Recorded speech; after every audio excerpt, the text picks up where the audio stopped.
కమిషన్లకు కకృతి పడుతూ భూ కబ్జాదారులకు అండగా న్యాయశాఖ మంత్రి తనయుడు ఎన్ఎండి ఫిరోజ్ తన క్లయింట్ అయిన ఆలీకి అన్యాయం చేస్తున్నాడని అడ్వకేట్ లింగమయ్య ఆరోపించారు. నంద్యాల పట్టణం రైల్వే స్టేషన్ సమీపంలోని బర్మశాల ప్రాంతంలో లింగమయ్య క్లయింట్ అయిన ఆలీకి చెందిన స్థలానికి సంబంధించి సర్వే నిర్వహించుకునేందుకు అధికారుల సూచనల మేరకు తగిన చలానాలను చెల్లించి మంగళవారం సర్వే చేపట్టేందుకు రాగా ఆర్టీసీ ఉద్యోగి ప్రభాకర్, ప్రసాద్, వెంకటేశ్వర్లు, రామకృష్ణ అనే కొందరు వ్యక్తులు తమపై దౌర్జన్యం చేసి సర్వే జరపకుండా అడ్డుకోవడం జరిగిందని తెలిపారు. వీరందరికీ న్యాయశాఖ మంత్రి తనయుడు ఫిరోజ్, ఏఎస్పీ యుగంధర్ బాబు అండదండలతో అన్యాయంగా కబ్జాదారులకు మద్దతు తెలపడం సరికాదని అన్నారు. రాష్ట్ర న్యాయశాఖ మంత్రి ఫరూక్ పేరును చెడగొట్టవద్దని, వాస్తవ పరిస్థితులను తెలుసుకొని తగిన న్యాయం చేయాలని కోరారు. లింగమయ్య మాట్లాడుతూ తన క్లయింట్ అయిన ఆలీ డిసెంబర్ నెల 30వ తేదీన నంద్యాల జిల్లా కలెక్టర్ను పీజీఆర్ఎస్ నందు కలిసి తనకు సంబంధించిన స్థలానికి చెందిన డాక్యుమెంట్లను పొందుపరుస్తూ సర్వే చేయించుకోవడానికి అర్జీ సమర్పించి అనుమతులను కోరగా జిల్లా కలెక్టర్ సూచన మేరకు నంద్యాల పట్టణం మున్సిపాలిటీ వారికి సర్వే కొరకు చలానా చెల్లించి సర్వేకు వెళ్ళగా ప్రసాద్, ఆర్టీసీ ఉద్యోగి అయిన ప్రభాకర్, వెంకటేశ్వర్లు, రామకృష్ణ అనే కొందరు వ్యక్తులు దౌర్జన్యం చేసి సర్వే అడ్డుకోవడం జరిగిందని పేర్కొన్నారు. తన క్లయింట్ ఆలీకి సంబంధించిన అన్ని డాక్యుమెంట్లు పూర్తి ఆధారాలతో ఉన్నామని, అయితే తమపై దౌర్జన్యం చేయడానికి వచ్చిన ప్రభాకర్ అనేక మార్లు రిజిస్ట్రేషన్ చేసుకొని కొందరికి ఆ స్థలాలను అమ్మి మోసం చేశారని, ఇటువంటి వారికి న్యాయశాఖ మంత్రి తనయుడు ఫిరోజ్ పోలీస్ అధికారుల మద్దతుతో వత్తాసు పలకడం ఎంతో అన్యాయమని వాపోయాడు.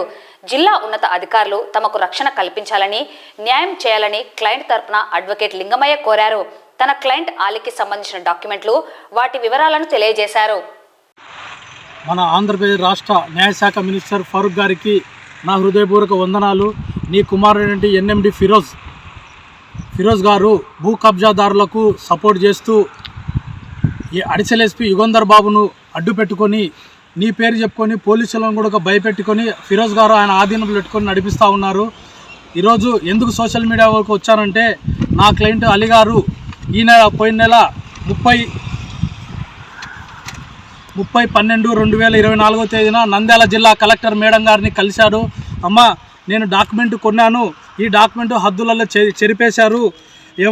ప్రసాద్, ఆర్టీసీ ప్రభాకరు, ఇంకా కిరాణంగడి వెంకటేశ్వర్లు, రామకృష్ణ, చికెన్ సెంటర్ భాష, ఇంకా కొందరు రౌడీలలో వచ్చి హద్దులు పెరికేశారని చెప్పేసి మొరపెట్టుకొని కలెక్టర్ మేడం గారిని అడిగితే, మున్సిపాలిటీ చలానా కట్టుకోండి, మీ హద్దులు మీకు ఏర్పాటు చేస్తారనగానే నా క్లయింటు నంద్యాల మున్సిపాలిటీ వారికి చలానా కట్టుకొని కొలతలు ఈరోజు ఈ దినం తేదీ 29/01/2025 తేదీన ఉంది.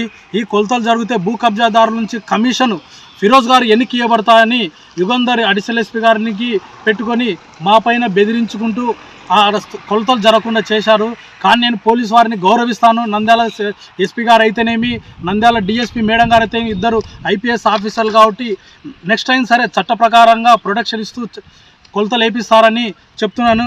కానీ డాక్యుమెంట్ నెంబర్ 713/1894 స్వాతంత్ర బ్రిటిష్ వారు కాలంలోనే, స్వాతంత్ర రాకముందుకే పోల సిద్ధమ్మ అనే నా క్లయింట్కి అమ్మిన వాళ్లకు మదర్ డాక్యుమెంటు.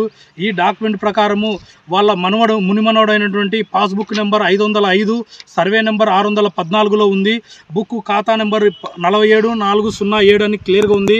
614/4లో 1984 సంవత్సరంలో కర్నూలు జిల్లా కలెక్టర్ వారు, నంద్యాల ఆర్డీఓ వారు, నంద్యాల ఎంఆర్ఓ వారు 614 1లో 2, 3, 4, 5 అని డివైడ్ చేశారు 6 ఎకరాల చిల్లరకు. ఆధారాలు కూడా నా వద్ద ఉన్నాయి.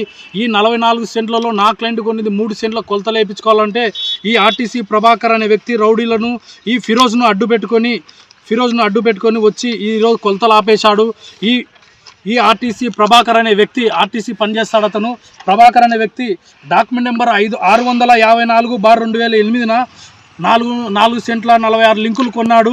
మళ్ళీ ఇదే డాక్యుమెంట్ నెంబర్ నుంచి 3/7/2022 2010న 3.5 సెంట్ అమ్మినాడు. ఇతని యొక్క లింకు డాక్యుమెంట్ ఏదంటే 4667 చింతలప్ప అనే వ్యక్తి 5 సెంట్లు కొన్నాడు. 5 సెంట్లు చింతలప్ప 3.5 సెంటు స్వామిదాస్కి అమ్మినాడు. కానీ చింతలప్పకు ఉండేది 1.5 సెంటే. 1.5 సెంటు కాదని డబల్ రిజిస్టర్ దొంగ రిజిస్టర్ ప్రభాకర్ చేసుకున్నాడు. 6/5/4/2008 డాక్యుమెంట్ నెంబరు. మళ్ళీ ఈ ప్రభాకరు 1.5 సెంటు కొనాల్సింది 4 సెంట్ల 46 లింకులు చేయించుకున్నాడు. ఎక్స్ట్రా 3 సెంట్లు ఎక్కువ చేయించుకున్నాడు. మళ్ళీ 3 సెంట్లు చేయించుకొని మళ్ళీ చక్రపాణి అనే వ్యక్తికి 32/2010 అనే డాక్యుమెంట్ మీద అమ్మినాడు. అంటే ఆయనకు ఉండేది 1/2 సెంటే. ఇట్లా డబల్ రిజిస్టర్ చేసుకొని భూ కబ్జాదారులకు ఫిరోజ్ గారు సపోర్ట్ చేస్తూ ఉన్నారు. ఏది డాక్యుమెంట్స్ ఏం తెలియకుండా. కానీ గవర్నమెంట్ పోలీస్ వారిని నేను ఒకటే ప్రార్థిస్తున్నాను, చట్ట ప్రకారంగా న్యాయ ప్రకారంగా ఫర్దర్ లైన్ సరే కొలతలేసి మీరు ప్రొడక్షన్ ఇస్తూ ఐపీఎస్ ఆఫీసర్లైన డిఎస్పీ మేడం గారు, ఐపీఎస్ ఆఫీసర్ ఎస్పీ గారు కొలతలు దగ్గరుండి ప్రొడక్షన్ ఇస్తే నా క్లయింట్కి న్యాయం చేయవలసిందిగా కోరుతున్నాను. లింకు డాక్యుమెంట్లు మదర్ డాక్యుమెంట్లు లేని ప్రభాకర్ కానీ అక్కడ ఉండే భూ కబ్జాదారులు కానీ ప్రతి ఒక్కటి మీరు పరిశీలించండి. మదర్ డాక్యుమెంట్ లేదు వాళ్ళకు. నా క్లయింటు 711/1894 అనే డాక్యుమెంట్ ఉంది. ఆ డాక్యుమెంట్ బేస్ చేసుకొని ఆర్ఎస్ఆర్లో కూడా పోల సిద్ధమ్మకు ఉంది క్లియర్గా. ప్రతి డాక్యుమెంట్ వెరిఫై చేసి రెవెన్యూ అధికారులు అయితేనేమి, కలెక్టర్ మేడం గారు అయితేనేమి, ఎస్పీ సార్ గారు అయితేనేమి, డిఎస్పీ మేడం గారు అయితేనేమి మాకు న్యాయం చేయవలసింది కోరుతున్నాను.